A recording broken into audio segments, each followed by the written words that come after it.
Estamos ao vivo.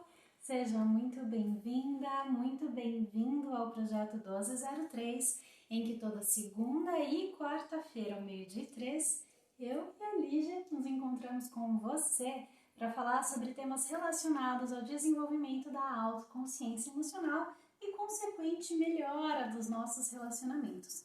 O tema de hoje é amor, necessidade humana fundamental, em que a Lígia vai trazer um pouco dessa visão dela sobre o amor. É isso, boa tarde, bom dia, boa noite para quem está assistindo gravado, né? Meu nome é Lígia Maria Aguilera, sou psicóloga clínica e social e especialista em psicoterapia de casais e família há 40 anos. E estou aqui para falar um pouco, porque muito profundamente uma live não dá, a respeito do amor como necessidade humana fundamental. Para quem ainda não me conhece, eu sou Ana Júlia Aguilera Gomes, filha da Lígia, que está fugindo aqui da câmera, vem mostrar pra câmera. Eu sou advogada, facilitadora de diálogos em comunicação não violenta, em breve vou ser mediadora, facilitadora de justiça restaurativa também. E eu acredito no direito, na justiça, né? Como esse instrumento, como esse caminho de transformação das relações humanas, e por isso eu atuo na área de família, de violência doméstica, conflitos familiares, junto com a Lígia. O pessoal está chegando aqui ao vivo, muito obrigada, gente, pela presença de vocês, pelo carinho, muito obrigada também por você que está aí nos assistindo na versão gravada, seja no YouTube ou no Facebook, no Instagram. Muito obrigada pelo carinho de vocês e pela confiança, né, no nosso trabalho. Sim. Hoje nós vamos falar, como já adiantamos, né, do amor como necessidade humana fundamental. Mas quais vão ser os tópicos desse bate-papo para você aí que está ansioso já ter um roteiro na mão? Nós vamos falar do amor enquanto necessidade e o amor enquanto sentimento. Se a gente precisa, é necessário, a gente precisa amar e sermos amados? Sim ou não? Os caminhos do amor, que são os diferentes amores que a gente pode sentir ou achar que sente, né, ao longo da vida. Se é possível um amor verdadeiro e até um finalzinho ali, um gostinho, né, porque não dá tempo de aprofundar nesse aspecto do amor ainda, que é o amor quando ele se torna dor. Eu espero que você esteja empolgado com esse assunto, tanto quanto eu, porque esse é um assunto, é uma visão que a Lígia tem sobre o amor, e eu fico, assim, deslumbrada quando ela fala sobre isso. E eu acho que vai ser muito gostoso o bate-papo de hoje. Eu vou começar fazendo uma explanação muito simples, muito quase simplória sobre a CNV. Se você não conhece, a comunicação não violenta, como ela foi sistematizada pelo psicólogo Marshall Rosenberg. E o que é isso, né? Qual que é a visão da CNV sobre sentimentos e necessidades? De acordo com o Marshall, eu vou só mexer um pouquinho aqui na câmera. De acordo com o Marshall Rosenberg, sentimentos e necessidades são dois dos pilares dessa comunicação não violenta, que é uma comunicação que busca nos conectar com o outro, até como muitos dizem, descrevem, né, uma comunicação que constrói uma ponte de conexão. Além de construir uma ponte de conexão com o outro, a CNV ela pode ser usada como instrumento de conexão com nós mesmos. E poucas pessoas, né, têm essa visão sobre a comunicação não violenta, porque de uma forma ou de outra, não sei se você já percebeu, mas a gente se comunica com nós mesmos também. E o tempo todo.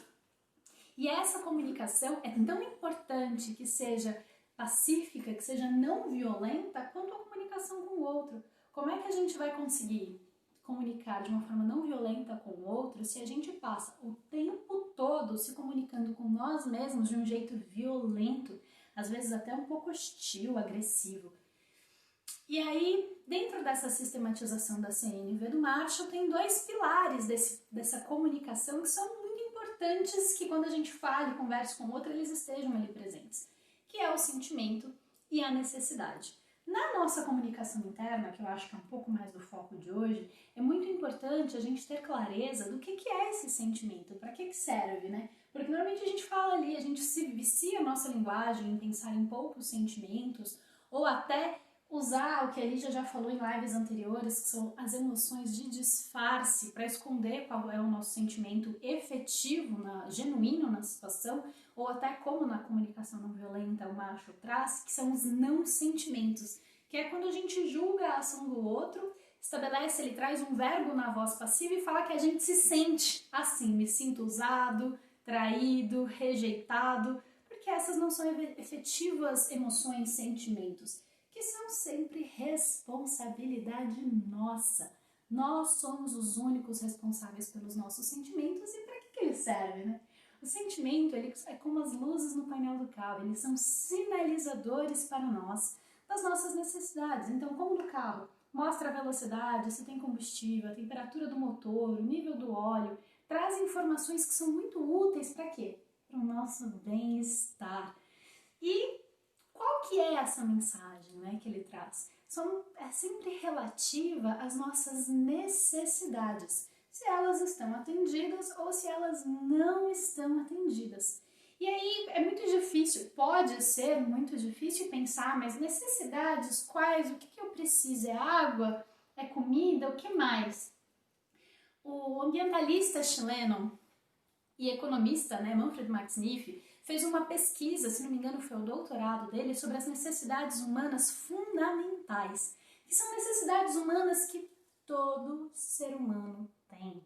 Não importa em qual lugar do mundo ele esteja, qual a idade, qual a cultura. É claro, né, que bebezinhos muito pequenininhos é um pouco diferente, até a psicologia explica isso um pouco melhor, as necessidades de um bebê. Mas todo ser humano tem uma série de necessidades que são fundamentais para o nosso bem-estar. E dentre essas necessidades, a Lígia traz essa visão de que está o amor, de que nós temos necessidade de amor. Então era só essa introdução breve que eu queria fazer, que os nossos sentimentos são úteis para nos sinalizar as nossas necessidades, se elas estão atendidas ou não, e que o amor, na visão da Lígia, é uma dessas necessidades fundamentais. Isso. Então. Só antes, para o pessoal que está aqui ao vivo com a gente, se vocês tiverem dúvida, por favor, podem mandar dúvidas para a gente, pode trazer as dúvidas aqui nos comentários da live. Se você está assistindo essa versão gravada ou no YouTube, ou no Instagram, ou no Facebook, você também pode comentar as suas dúvidas, deixando aqui embaixo nos comentários que a gente vem e responde. Combinado? Isso. Então, antes de falar do aspecto, né, do tema da live propriamente dito, que é o amor enquanto necessidade e enquanto sentimento,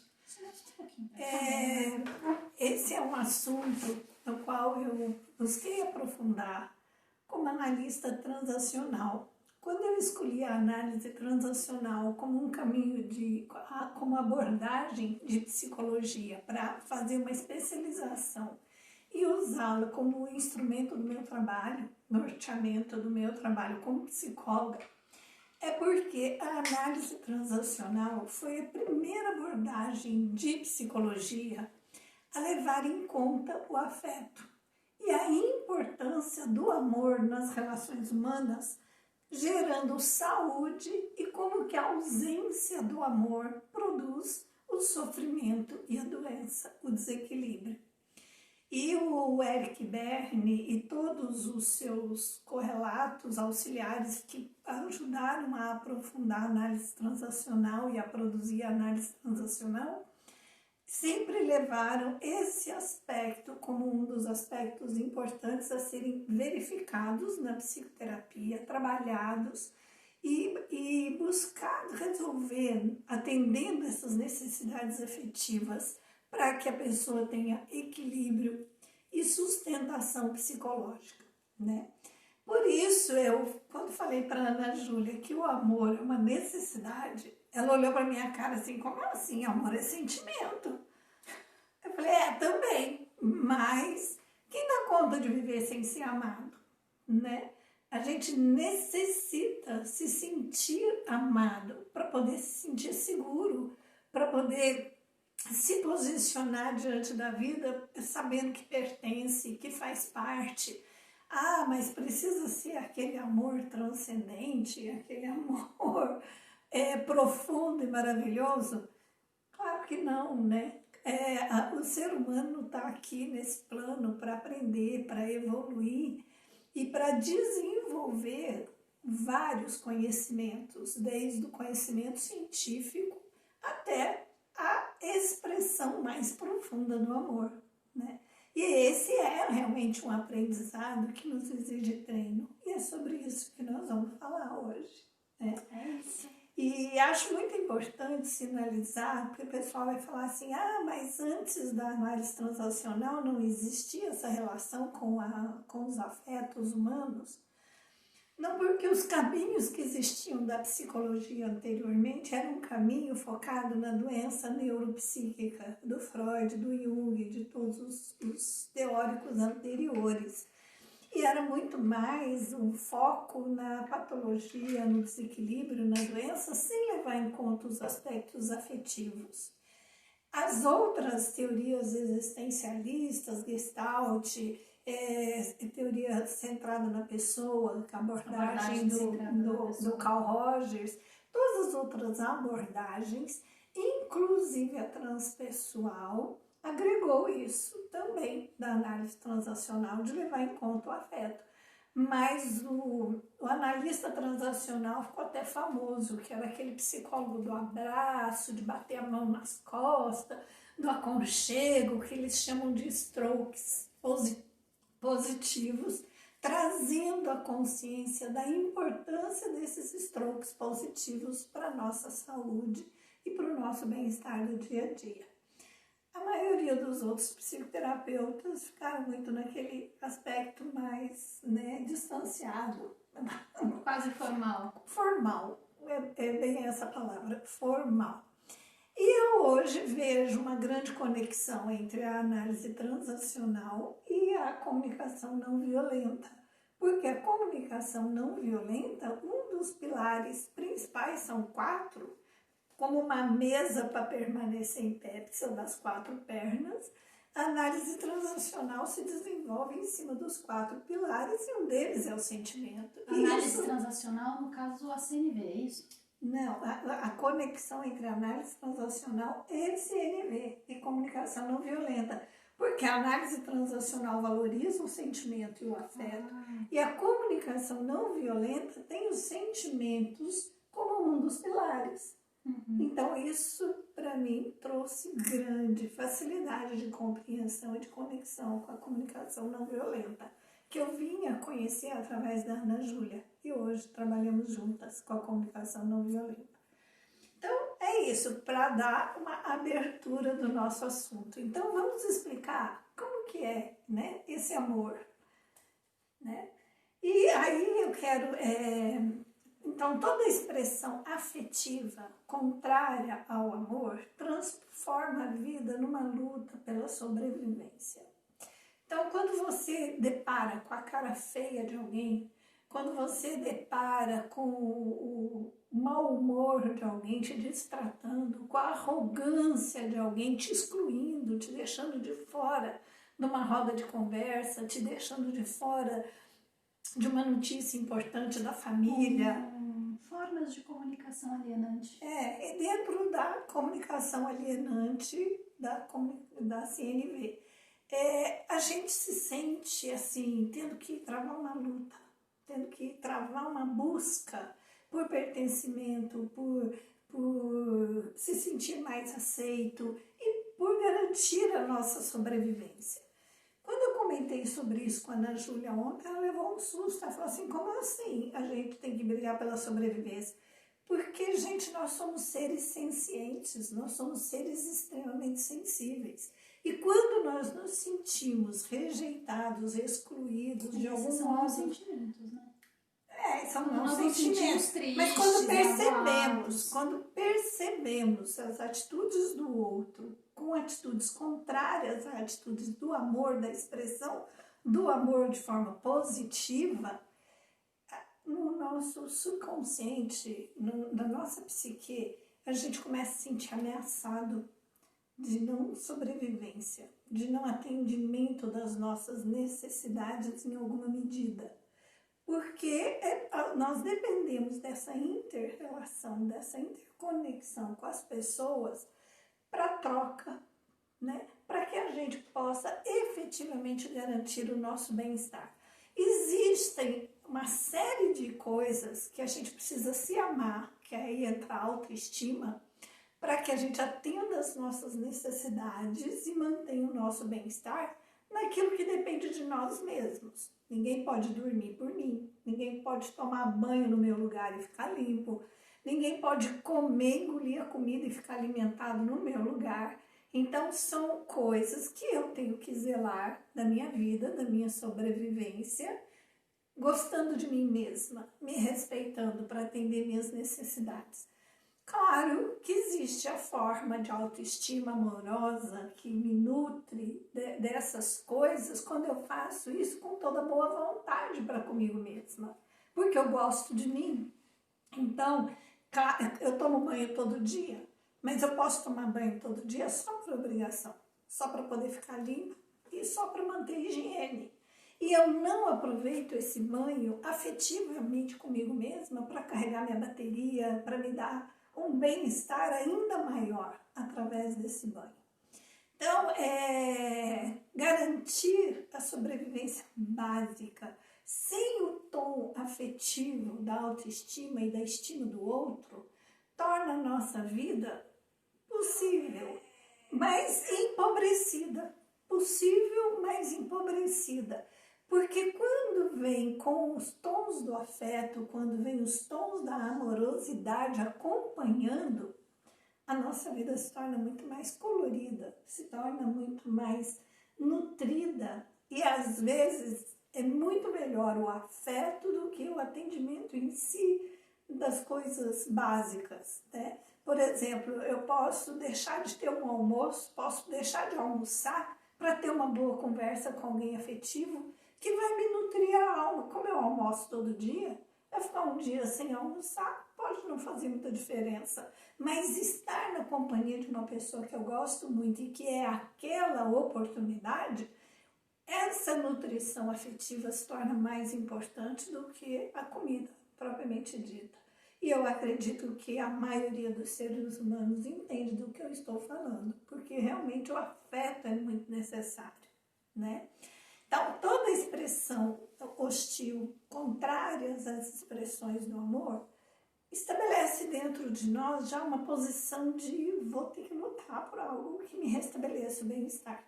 Já vou ter que me mover em direção de buscar esse bem-estar. Porque o olhar reprovatório, o olhar hostil, a expressão hostil, as ações hostis já me tira o bem-estar. Ainda que seja alguém que não tem o menor significado para mim. E esse é um dos treinamentos que a gente faz no CNV, de como lidar, né, com os chacais, para que a gente possa não ficar desestabilizado, desequilibrado ou mal nutrido. E as expressões ligadas ao afeto, ao amor propriamente dito, que é a aceitação, acolhimento, benevolência, proteção, à medida que isso vai se ampliando, vai nos dando autoconfiança, vai nos dando uma sensação de que a nossa vida está garantida. Naquele núcleo onde eu sou bem recebida, onde eu sou aceita, onde as coisas funcionam legal, seja o núcleo familiar, seja o núcleo social, seja o meu ambiente de trabalho, eu me sinto garantida na minha sobrevivência, eu me sinto garantida emocionalmente dentro dessas relações. Então, essas expressões de afeto, elas são fundamentais e a gente chama isso de amor. O meu relacionamento com meus colegas é amor no meu trabalho, o meu relacionamento com a minha vizinhança é amor, o meu bom relacionamento com as pessoas, todas das quais fazem parte da minha vida, é amor. Olha, o amor é uma escolha. Embora seja um sentimento, ele também é uma escolha. E nós passamos pela vida de forma conscientes, autoconscientes ou não, treinando o exercício desse sentimento. Porque ele precisa ser treinado.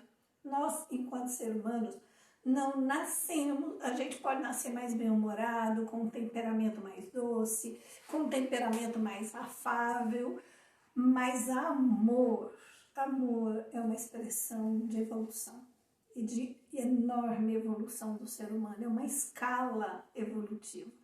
Então, todas as expressões boas de afeto faz parte do nosso treino amoroso, do nosso treino afetivo, do nosso treino para chegarmos um dia nesse amor maior, nesse amor mais profundo. Vamos ver outra. Eu acho muito lindo o jeito que você fala disso e como esse aspecto, essa sua fala se conecta com a CNV e com toda a cultura de paz, né? Porque é uma cultura em que a gente fala de empatia, de compaixão e que às vezes é delicado, né? Falar que isso é amor. Não é porque eu amo a pessoa que está ali na rua. A empatia é o amor à humanidade do outro. Eu vejo muito dessa forma a partir dessa sua fala, que é amar o que tem de humano ali, que é, na verdade, um espelho da minha própria humanidade, porque eu olho para a humanidade do outro e vejo a minha própria humanidade, porque nisso somos todos, é aí que eu enxergo o nosso irmão, né? Porque somos todos iguais enquanto humanos, a gente sente, a gente tem essas necessidades fundamentais em comum, que em alguma medida, né, algumas pessoas até falam que são compartilhadas, porque a gente precisa atender uma do outro, e ao promover o atendimento da sua necessidade, eu também estou promovendo o atendimento da minha. E é assim que a gente se compartilha. Às vezes parece até um pouco, como é que eu vou dizer, um pouco sonhador falar disso, né?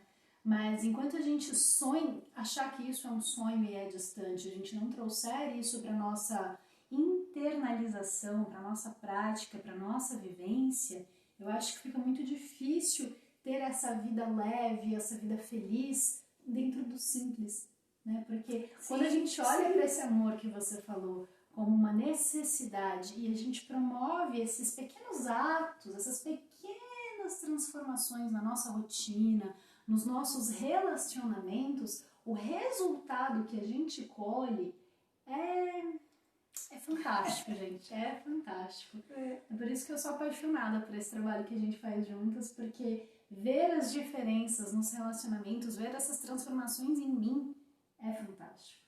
Legal, é isso mesmo. A gente tem aqui algumas perguntas, deixa eu dar uma olhadinha nelas. Ó, a Georgia está aqui perguntando se tem essa falta de amor na infância, reflete na vida adulta? Reflete sim, Georgia, porque nós somos seres de expressão, de manifestação, né? E essas expressões e essas manifestações, elas entram em nós, produzem resultados para que a gente possa expressá-los. Então, é claro que é tudo relativo ao nosso índole, ao nosso temperamento mais amoroso, mais doce, mais afável. Então, fazendo assim, é o que Jesus fala, que o importante não é o que entra na boca, mas é o que sai, né, através da boca. Então, uma criança pequena sendo tratada única e exclusivamente, que é o caso, por exemplo, das crianças que crescem em instituições, né, que são institucionalizadas.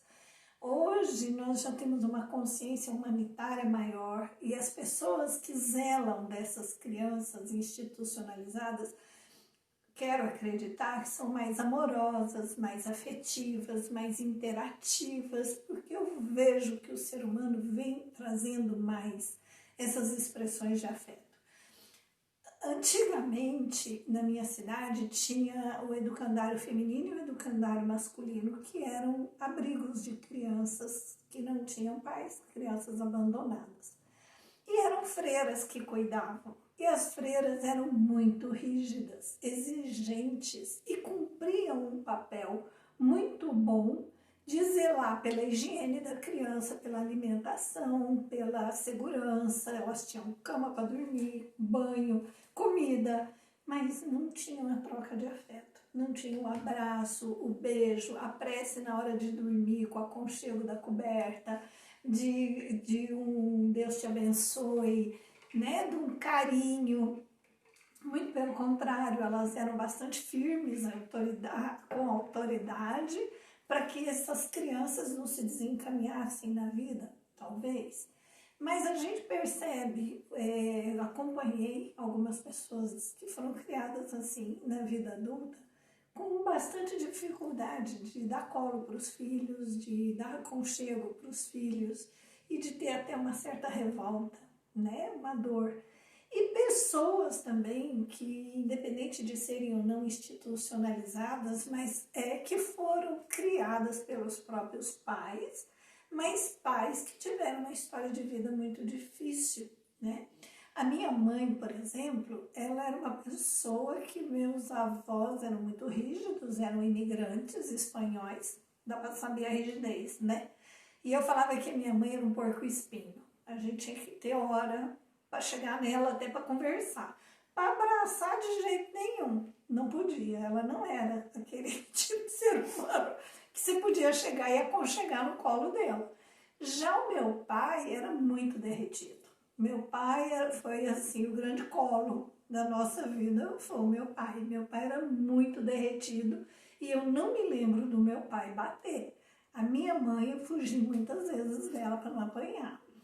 E depois de adulta, quando eu fiz análise transacional, eu abraçava, eu beijava ela e ela falava, ai, sai, para, que ruim que é isso. Eu fui ver minha mãe amolecer e acatar alguém num colo e aconchegar depois que a Ana Júlia nasceu. Eu já tinha 40 anos de idade, a Ana Júlia 3, 4 anos. A Ana Júlia nasceu quando eu tinha 36.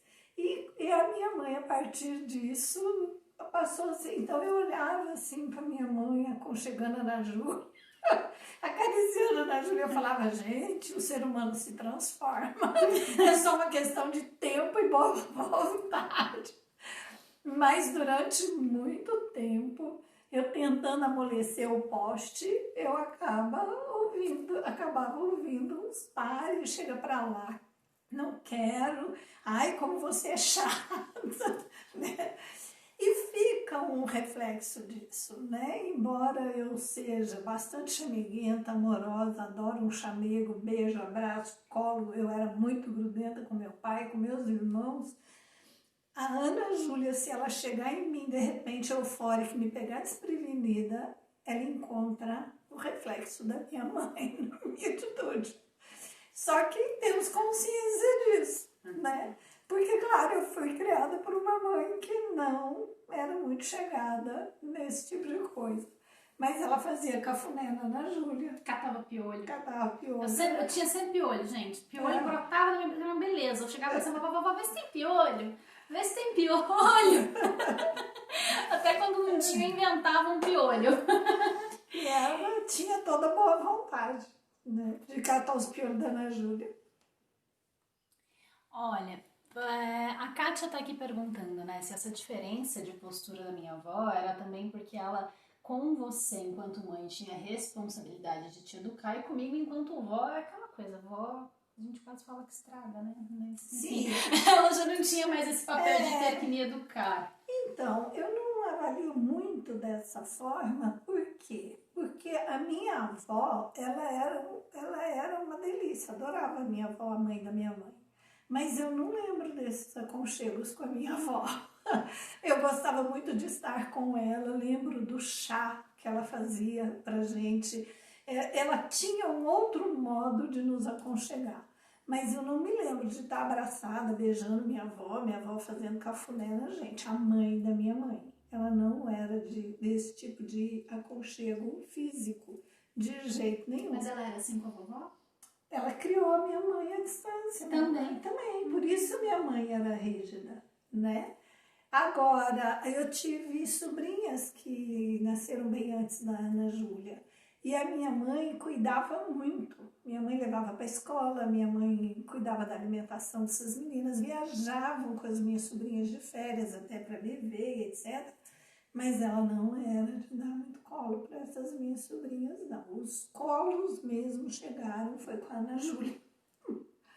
Assim, em maior abundância, né? Não que, claro, quando as minhas sobrinhas eram pequenininhas e não davam conta de andar, ela carregava no colo. Mas não era colo de carinho, era colo de necessidade. Com a Ana Júlia ocorreram muitos colos de carinho, de chamego. Que o terceiro piolho do dia não era mais piolho, né? Não era.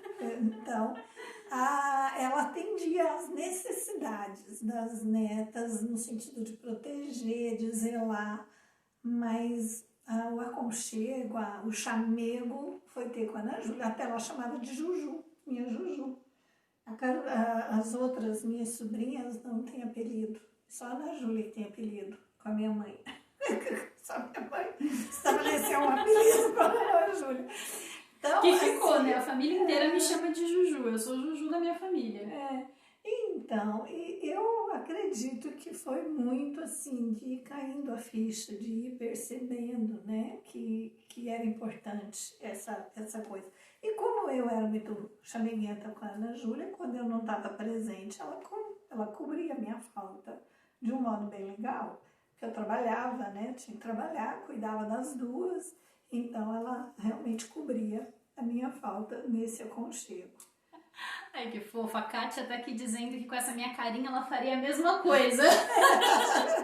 Ai, gente, mas quando eu era pequenininha eu era um chuchuzinho. Era 2 olhinhos pretos assim, uma bochechona. Era fofa, era fofinha. A Flávia Buzello tava aqui perguntando agorinha, deixa eu só reler a pergunta. Que como reverter a falta de amor na infância, o reflexo da falta de amor... Pera, vou ler, calma, enrolei. Na verdade, como reverter já na vida adulta o reflexo da falta de amor na infância? Então, Flávia, eu consegui reverter através da psicoterapia, né? Eu comecei a minha psicoterapia já no 2º ano da faculdade e a gente tem uma técnica em análise transacional que chama reparentalização. Porque tem tanto a ausência de pais, como ausências de mães, como ausências desses afetos, e que através da tomada de consciência e das dinâmicas e da busca, a gente vai se reparentalizando.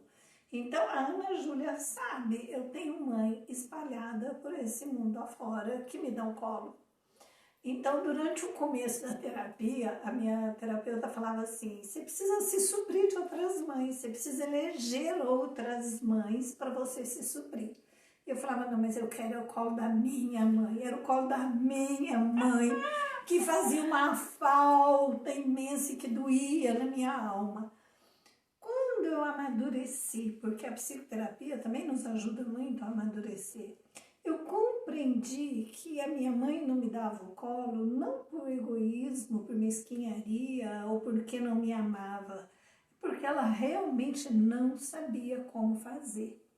E eu passei a respeitar, até um pouco, porque eu continuava testando, abraçando, cutucando, às vezes fazendo cosquinha, e eu continuava chegando.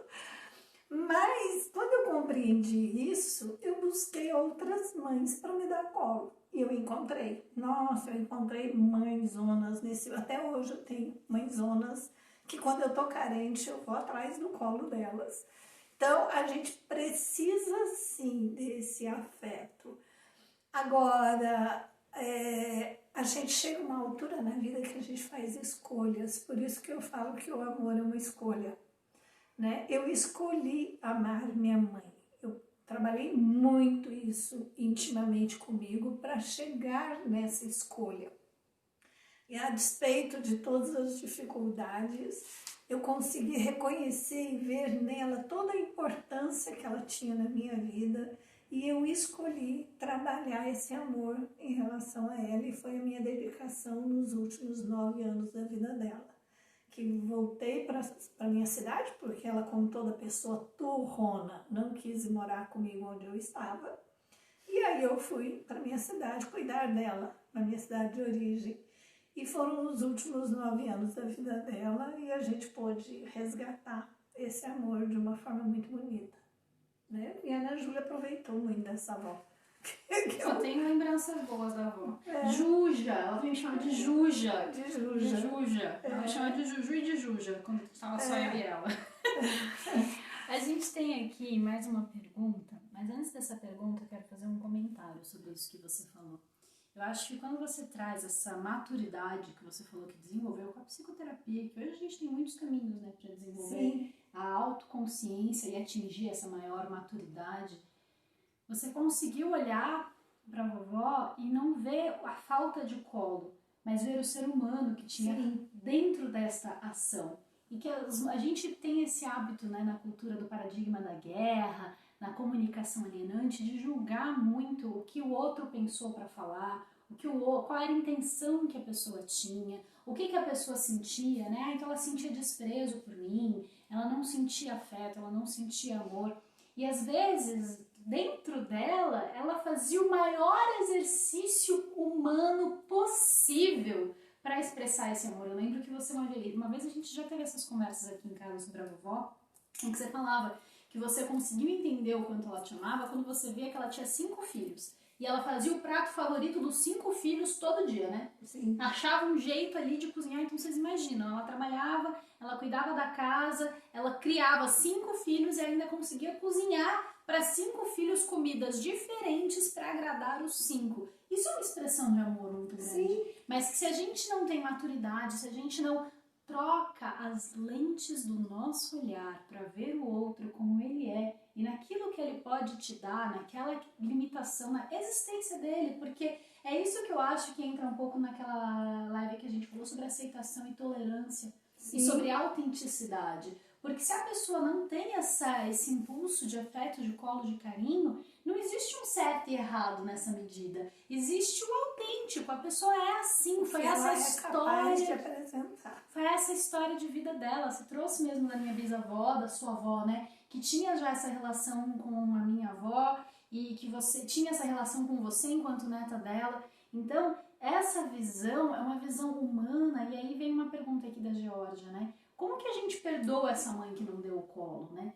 E aí eu não sei, quero te ouvir, mas pra minha visão, assim, dentro da CNV, dentro desses relacionamentos, eu não sei se cabe um perdão, Geórgia. Eu acho que cabe uma transformação de quem olha para ver diferente aquele ser humano. Sim. Porque não é que ela virou e falou, né, eu te odeio, você é sabe, te agrediu, te violentou, porque existem esses casos, né? E aí você de repente pode comentar sobre esses casos. Sim. Mas dentro dessa situação específica que a gente está falando, que é a história da minha mãe, que é o relacionamento com a minha avó, e histórias semelhantes a essas, eu não vejo esse ódio, essa promoção de violência. Ela batia porque era o recurso educativo que ela tinha acesso, né? Sim. Hoje vem a disciplina positiva, por exemplo, a Joyce Oliveira, ela tem um meme, uma foto no perfil dela que eu acho fantástico, né? Ela, assim, acho que é 50 ferramentas da disciplina positiva, mais de 50, falando na minha cara quando alguém fala que não sabe educar sem bater. Então, hoje a gente tem mais de 50 recursos de educação que não precisam recorrer à violência. Eu nunca bati, né, Ana Júlia? Mas na época da minha avó, em que a educação era difícil, a gente não tinha telefone, internet, televisão. A minha mãe foi ver televisão, quantos anos você tinha? 10 anos. Imagina, se minha mãe tinha 10, quantos anos tinha minha avó? Então, minha avó não teve esse desenvolvimento. Então, é olhar para a realidade do outro como ele é, como ele se sente estando onde ele é. E isso é empatia. E esse olhar de empatia, Geórgia, é muito difícil se a gente não consegue ter nem com a gente. Se a gente não desenvolve essa lente para nos olhar, para olhar o outro e ver essa humanidade. Aí a Geórgia está aqui falando que ela tem 43 anos e que o comportamento da mãe dela não mudou muito. Olha, Geórgia, para eu te falar que eu passei a minha infância e a minha adolescência sendo chamada pela minha mãe de enfastiada. O jeito da minha mãe dar afeto era através da comida. Adivinha, se eu não rejeitava a comida, eu era enfastiada. Ela falava, nossa, eu faço tudo que a Lígia gosta e a Lígia quase não come. Eu era super magra e realmente eu comia muito pouco. E eu acho que era uma forma de rebeldia com ela, que eu fui compreender só mais tarde. Hoje eu adoro comer, né? E sinto muita falta da comida dela. Hoje eu sinto falta da comida dela. Porque a expressão do afeto dela era realmente através da comida, como a Ana Júlia lembrou. E lembrei da Ana Júlia falando, eu lembrei dela me chamando de enfastiada. Acho que ela também se sentia rejeitada quando eu não comia a comida que ela fazia. Então, é toda uma falta de empatia, de compreensão, de cultura alienante mesmo, de conexão. E aí, com a maturidade, com todo o processo que eu fui me trabalhando, eu fui olhando e reconhecendo de um modo diferente. E aí eu considero os últimos anos da minha mãe um resgate. Aprendemos muito uma da outra e conseguimos efetivamente nos reencontrarmos e nos resgatarmos. Foi uma coisa muito boa. E graças a Deus beneficiamos a Ana Júlia com essa avó, que foi uma avó maravilhosa. E acho que dentro desse seu processo, dessa sua história, é muito forte olhar, né, para essa tomada de consciência, né? O que te levou a chegar nesse estágio? Foi a tomada de consciência, o amadurecimento e a conexão. A conexão, a empatia com a minha avó, né? Essa conexão que você construiu por meio da empatia. E eu acho, Georgia, que esse pode ser um caminho para você até se reconectar com a sua mãe, porque ela ainda está viva, é aquele famoso ainda há tempo. Né? Mas se reconectar com quem ela é, não com quem você gostaria que ela fosse, né? Sim, porque a gente tem que se compreender, né? Então, eu tenho realmente necessidades de colo. Então, eu busco outras mães que sabem me favorecer nesse aspecto. Aprendi a buscar no mundo, porque eu compreendi que nós não somos árvores, nós não somos de cimento, nós não estamos fixos no lugar. Então, nós podemos transitar e buscar em outras pessoas aquilo que nos falta. E por isso temos uma rede. Rede de amigos, redes de afetos, redes de cooperação mútua, para que a gente possa se suprir. Eu tenho uma grande mãezona que eu amo de paixão, que é uma pessoa extremamente significativa para mim, mas ela detesta abraços. E ela falava assim, gente, eu não sei quem foi que inventou abraço, que coisa mais chata e indecente. Ela odeia abraços. E ela tem 86 anos e ela fala isso muito espontaneamente. Só que eu abraço e beijo ela. Todas as vezes que eu quero, eu abraço e beijo ela. E assim, gente, parece um pouco violento quando a minha mãe conta assim, mas a verdade é que eu conheço essa senhorinha, gente, ela é um chuchu, eu sou apaixonada, se eu pudesse, eu tenho ela num potinho pra carregar, porque ela é a pessoa mais linda que eu conheço. E quando a minha mãe abraça e beija ela, gosta. Ela faz uma carinha, sabe aquela carinha de assim, de tô achando bom? Que é a coisa mais fofa do mundo. Eu já não posso abraçar ela e beijar da mesma forma que minha mãe, que ela já não se sente tão confortável. Você vê que ela fica assim mais formal. Mas quando é com a minha mãe, ela dá uma derretidinha, assim, que é a coisa mais linda do mundo. Foi indo e fui conquistando. Foi uma construção, né? Foi uma construção. Eu amo muito ela. É uma pessoa muito especial na minha vida. Então, quais são os caminhos do amor, né? Os diferentes amores que vivemos na vida. Muitas vezes a gente tem sentimentos que a gente pensa que é amor, e não é amor, é sentimento de posse, é um amor objetal. O primeiro amor que nós desenvolvemos na nossa existência humana, segundo Freud, né? Que é a relação objetal, que a Melanie Klein fala do seio bom, seio mau, e que o Lacan fala do desejo. Então, o Lacan fala de desejo, a Melanie Klein na psicanálise fala do seio bom, do seio mau. Eu fiz também um curso de Melanie Klein, que eu gosto mais da parte de lidar com as crianças, né? Não para psicoterapia, mas para compreensão do desenvolvimento humano. E o amor objetal é aquele amor que a gente trata o outro como um objeto nosso, como uma posse, como algo que tem que nos atender. E essa é a primeira fase da infância, porque o bebê ele precisa do objeto mãe, do objeto pai para a sobrevivência. Então, ele não é apaixonado pela mãe, ele não é apaixonado pelo pai, nem pela casa, nem pelo cachorro, nem pelos brinquedos. Ele é apegado pelos objetos que garantem a sobrevida dele e o bem-estar dele. Então, à medida que a criança vai crescendo e se desenvolvendo, ele se apega aos amiguinhos, ele se apega aos brinquedos, ele se apega às coisas da escola. E isso a gente chama de amor-apego. É o amor objetal, onde o outro é o meu objeto de preenchimento das minhas necessidades, de atendimento das minhas necessidades. Na adolescência, o ser humano já consegue, em função dos hormônios, né, movimentar sentimentos maiores em direção ao amor. E aí começa a se encantar com a beleza das meninas, as meninas com a beleza dos meninos, e aí surge o que a gente chama de amor platônico.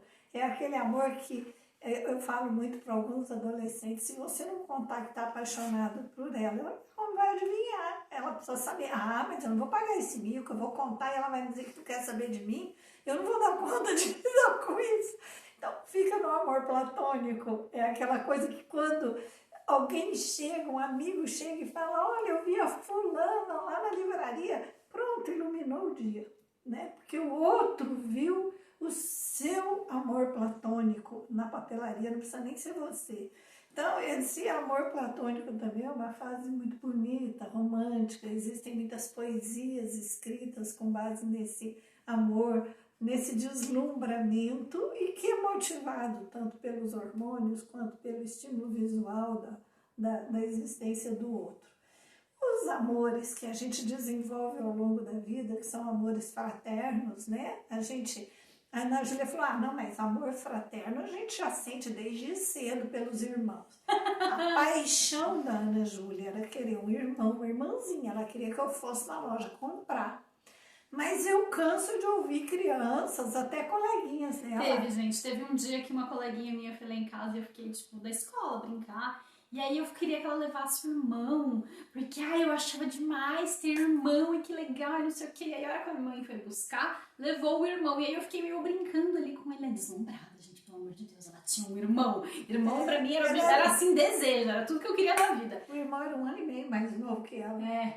Aí ela olhou pra minha cara, olhou pra cara da minha mãe, vocês gostaram mesmo? Fica com ele, leva, fiquem com ele, pode ficar. Ela tava rifando o irmão pra quem passasse, praticamente. Porque, na verdade, na concepção dela, o irmão era um concorrente do colo da mãe, um concorrente do colo do pai, e era um estorvo dentro de casa. Naquela fase, ela tinha acho que 3 anos e meio, 4. Ele era menorzinho, e ele era menorzinho. Dela, e ele era serelepe. Ele mal chegou no portão da minha casa, já correu, entrou e já veio me dar abraço. Ele era todo serelepe. E aí ela falou, vocês gostaram? Pode ficar com ele. Então, na verdade, a gente sabe que o amor entre os irmãos também vai surgir, isso é muito importante, na maturidade. Como é bom ter irmãos, como é bom a gente poder se relacionar com os nossos irmãos. Aliás, ontem foi o dia dos irmãos e pipocou fotos e declarações de amor aos irmãos no Facebook, em todas as redes sociais. E realmente é um amor maravilhoso, é você sentir que tem família, que você não está sozinho quando os pais partem dessa vida, que é a lei natural, vão primeiro, ficam os irmãos para nos consolar e etc. Mas esse amor também não é fácil, existe muita luta dentro de casa, muita briga, muito conflito, muito desentendimento, na infância, na adolescência e mesmo no começo da vida jovem. Tem muitos irmãos que consideram as irmãs mais novas umas pentelhas, umas chatas, quem está cuidando. E todo esse exercício de relacionamento é o que vai nos burilando, vai nos polindo, para que um dia a gente realmente compreenda o amor em sua profundidade, o verdadeiro amor, que seria o amor universal, a amorosidade que vem acompanhada da compaixão, da empatia e da escolha. E nos relacionamentos, quando eu falo escolha, gente, porque a gente escolhe, eu escolho amar meus irmãos e parar de brigar com eles. Eu escolho amar minha mãe. Minha mãe zelou de mim a vida inteira e hoje eu não tenho dúvidas de que ela me amava. Eu é que tinha conflitos, né? E é uma escolha efetiva. Agora, o amor verdadeiro é possível? Mas a primeiríssima base é o respeito. Respeito pelo outro, que não é igual a mim. O respeito é a base de todas as manifestações de vida, que é fundamental. E o segundo aspecto que nutre o amor é a admiração. Então, a admiração junto com o respeito vai nutrindo e vai estabelecendo e vai norteando esse desenvolvimento do amor, que é o nosso grande aprendizado nessa existência. E enquanto este amor que nos cura, este amor que nos eleva, este amor que nos traz paz, bem-estar, independente das atitudes do outro, porque o amor é uma escolha sua, é uma coisa que você decidiu dedicar ao outro. Se o outro sobe, se o outro desce, se o outro grita, se o outro é rude, se o outro é complicado, você ama. Você ama sempre porque você escolheu amar. E você consegue olhar a humanidade que tem no outro e admirá-lo. Sem essa admiração, o amor é objetal. Então, a ilusão, por ilusão, a gente transforma o amor em dor. Por ilusão, a gente tem ciúmes, a gente tem raivas. E a Ana Júlia, que trabalha com violência doméstica, né? E a gente sabe do feminicídio, que fala que matou em nome do amor, que matou porque amava. Gente, amor e dor não rima, não existe. Amor é um sentimento muito elevado e que só cura, e que só nutre, e que realmente nos liberta, e que nos traz bênçãos. Tudo diferente disso ainda está na nossa pequenez de evolução e estamos treinando para um dia alcançarmos este amor que nos eleva, né? E fazendo escolhas e ralando, porque não é fácil. Nós temos que lutar com o nosso chacal. Domar educar o chacal, às vezes até não é tão difícil, mas requer ali uma escolha, um comprometimento. É essa escolha que eu estou fazendo. Eu só queria fazer um comentário lá atrás, né, quando você falou, que eu tive a ideia, mas acabei não te interrompendo, que quando a gente tem essa necessidade de colo, de um chamego, e a gente não consegue, da nossa mãe, do nosso pai, especialmente para a Georgia, né, que trouxe essa questão para a gente, dentro da CNV, a gente trabalha, né, com essas necessidades. E elas não precisam sempre ser essas necessidades humanas fundamentais da lista. Às vezes a gente tem umas necessidades que ainda não chegou lá, não foi assim tão derivada, ela não tem essa pureza. Mas a gente ainda precisa, e enquanto a gente não atende e não entende qual que é a necessidade fundamental que está ali por trás, a gente precisa atender essa que está aqui aparecendo, né? Enquanto a gente não acha o fundo do iceberg, a gente tem que enxergar e lidar com a pontinha. E aí, o que a CNV traz de proposta, né, para essa situação? Você tem uma necessidade, ela não está atendida, só que aí você vai o quê? Exigir da pessoa? Você vai cobrar?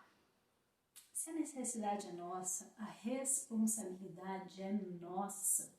E dentro da comunicação não violenta, que é essa cultura de não violência, essa cultura de paradigma da paz, de cooperação, de empatia, de compaixão, de amor, de respeito e admiração pelo outro, se o outro não pode atender a sua necessidade, você precisa buscar em outro lugar. É aí que a gente fala das estratégias, né? Se a gente fica exigindo uma coisa do outro, o outro não dá, isso é uma estratégia. Não é uma necessidade. Você não precisa de um ser humano aqui. Você precisa daquela sua necessidade. Se é a presença de alguém aqui com você, se hoje não pode ser minha mãe porque minha mãe precisa trabalhar, então eu vou chamar uma amiga, eu vou chamar meu namorado, eu vou chamar um colega, eu vou achar outras pessoas. Eu vou pro lugar das pessoas, em vez de trazê-las aqui, eu vou para lá. E o que é isso, né? Flexibilidade. E a flexibilidade é uma das formas mais importantes de inteligência emocional. É desenvolver essa flexibilidade para buscar estratégias diferentes, diversas, às vezes até mais simples, mais fáceis, para atender às nossas necessidades. E eu acho que buscar essas estratégias, essa chuva de ideias para atender a nossa necessidade de amor, é o que nos permite viver uma vida mais leve, mais plena, com mais facilidade, né? Porque aí o esforço é menor. O esforço é só de sair dessa zona de conforto, do paradigma da guerra, da comunicação alienante, da imposição e da cobrança, para a gente entrar num paradigma em que a gente se responsabiliza pelas nossas necessidades, pelos nossos sentimentos, e a gente se fortalece, se torna mais inteligente, mais autoconsciente, para poder ter essa flexibilidade, essa dinamização e encontrar esse bem-estar ali, ó, quase na esquina, né? Fácil, ao nosso alcance o tempo todo. Sim. Como que nós estamos de tempo para poder continuar falando? acho que agora a gente já encerrou. Isso. 3 minutos. Não, o tempo acabou. Por isso que a gente deixou para falar da ilusão e da dor do amor no final. Porque isso dá um tema para uma live. E aí podemos falar, né, quando o amor adoece. Né? Por que a gente adoece de amor? Eu vou deixar, inclusive, gente, vamos lá, recadinhos rápidos. Eu vou deixar nos stories uma caixinha de pergunta para vocês colocarem lá o tema de live que você quer sugerir, trazer pra gente, colocar para votação para a live da semana que vem. Se você quer compartilhar uma história, uma coisa um pouco mais comprida, mais longa, você também pode trazer pra gente no direct. Sim. E a gente te ajuda a entender qual que é o tema por trás dessa história, dessa dor que você tá passando, esse desafio. E aí a gente faz o tema e coloca também pra votação. A nossa próxima live é na quarta-feira. Vamos falar sobre perfeição e perfeccionismo. Quando o ideal almejado atrapalha mais do que ajuda. Já falei, né, sobre a sugestão de temas e quero convidar vocês mais uma vez a se inscrever na nossa newsletter para sempre receber conteúdos nossos lá no nosso site www.autoconscienciaemocional.com.br. E lembrando que nessa quinta-feira nós temos o nosso webinário sobre relacionamentos. E algumas pessoas já vieram me perguntar, né, se esse relacionamento é só com o outro. O relacionamento mais importante, eu acho que você até falou isso aqui na live de hoje, né, da comunicação, é com nós mesmos. Se o nosso relacionamento com nós mesmos está bom, está forte, a gente consegue se relacionar bem com qualquer pessoa com muito mais facilidade. Pessoal aqui falando que está ansioso pelo webinário, a gente também, inclusive vocês estão tendo aqui um mini spoiler do cenário do webinário, a gente preparou um cenário lindo para receber vocês com muito amor e muito carinho. É isso. Mais uma vez, muito obrigada pela presença de vocês aqui na live, muito obrigada pelo carinho, obrigada a você que assistiu a versão gravada, seja no YouTube, no Instagram, no Facebook. Muito obrigada. E deixa a sua dúvida aqui embaixo, conta pra gente se teve algum insight, né, que você teve, alguma ideia que você ouviu a gente aqui falando e que te ajudou, pra gente poder saber e continuar trazendo isso pra você, ter ideias de que mais podemos trazer pra vocês. Combinado? Isso aí. Muito obrigada. Gratidão imensa. Até quarta.